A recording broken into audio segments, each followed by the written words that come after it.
அப்போஸ்தலருடைய நடபடிகள் 4ஆம் அதிகாரம் 12ஆம் வசனம். அவராலே அன்றி வேறொருவராலும் ரட்சிப்பு இல்லை. நாம் ரட்சிக்கப்படும்படிக்கு வானத்தின் கீழெங்கும் மனுஷர்களுக்குள்ளே அவருடைய நாமமே அல்லாமல் வேறொரு நாமம் கட்டளையிடப்படவும் இல்லை என்றான்.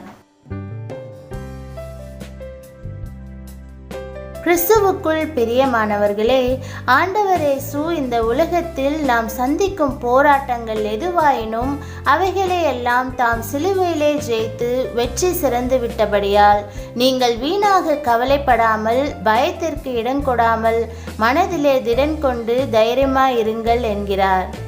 வேண்டாத பயங்களை நம் மனதில் கற்பனை செய்து கொண்டு அது கவலையாக மாறி சஞ்சலப்பட்டு தவிக்கிறோம். இன்று அவைகளை எல்லாம் மாற்றும் வல்லமை பெற்ற நம் ஆண்டவரை நோக்கி பார்த்து நமக்கு ஜெயம் தரும்படி வேண்டுதல் செய்வோம். ஒரு தம்பதியர் கணவனும் மனைவியுமாக கர்த்தரை அதிகமாக தேடினார்கள். தெய்வீக காரியங்களில் மிகுந்த வாஞ்சியுள்ளவர்களாக இருந்தார்கள். எனினும் திடீரென்று அந்த மனைவிக்கு சரியாக சாப்பிட முடியவில்லை, உறக்கம் வரவில்லை. ஏதோ ஒரு பொல்லாங்கான சக்தி அவர்களுக்குள் தொல்லை கொடுத்து மன நிம்மதியை குலைப்பதை அவர்கள் உணர்ந்தார்கள். ஏறக்குறைய 6 மாதங்களாக இன்னென்று அறியாமல் அந்த அம்மாள் மிகுந்த வேதனை அடைந்தார்கள். கணவனோ அந்த நிலைமையிலும் கர்த்தர் நம்மை கைவிட மாட்டார், என் மனைவியை ரட்சித்த இரட்சகராகிய இயேசு இந்த நிலைமையிலிருந்தும் அவளுக்கு பூரணமாய் விடுதலை கொடுப்பார் என்று விசுவாசத்தோடு தொடர்ந்து ஜெபித்து கொண்டே வந்தார். இந்த வீட்டில் ஏதோ ஒரு சாபம் இருக்கிறது, பிசாசின் செய்கை இருக்கிறது. நீங்கள் இந்த வீட்டை காலி செய்துவிட்டு வேறு வீட்டிற்கு மாறிப்போங்கள், அப்பொழுது சுகம் பெறுவீர்கள் என்று சிலர் ஆலோசனை கூறினார்கள். ஆனால் அவரோ, பிசாசும் பொல்லாங்கும் இந்த வீட்டை விட்டு போக வேண்டுமே தவிர நாங்கள் இந்த வீட்டை விட்டு போக வேண்டிய அவசியமே இல்லை.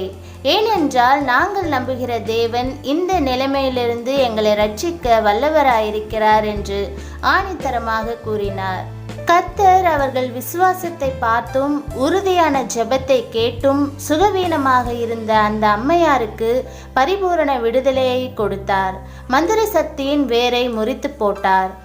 ஆம், ஆண்டவராகிய இயேசு கிறிஸ்து இன்று உங்களையும் பலதரப்பட்ட சாபங்கள், மக்களுடைய விரோதமான செய்கைகள், பிசாசின் கிரியைகள் யாவற்றினின்றும் இயேசு கிறிஸ்து ரட்சித்து விடுவிக்க வல்லமையுள்ளவராக இருக்கிறார்.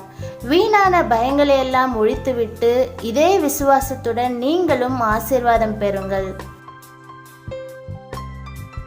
ஜெபம். அன்பு இரட்சகரே, நீர் சிலுவையிலே உம்மையே எனக்காக அர்ப்பணித்தபடியால் எத்தனை அருமையான தெய்வீக ஆசீர்வாதங்களை எனக்கு சம்பாதித்து கொடுத்திருக்கிறீர். நீரே மெய்யான இரட்சகர். உம்மாலேயே அல்லாமல் வேறொருவராலும் மீட்பு இல்லை என்பதை அறிந்து கொள்ள எனக்கு கிருபை தந்தபடியால் உமக்கு கோடான கோடி ஸ்தோத்திரம். இயேசுவின் நாமத்தில் பிதாவே, ஆமேன். தேவனுடைய நாமம் மகிமைப்படுவதாக. ஆமேன்.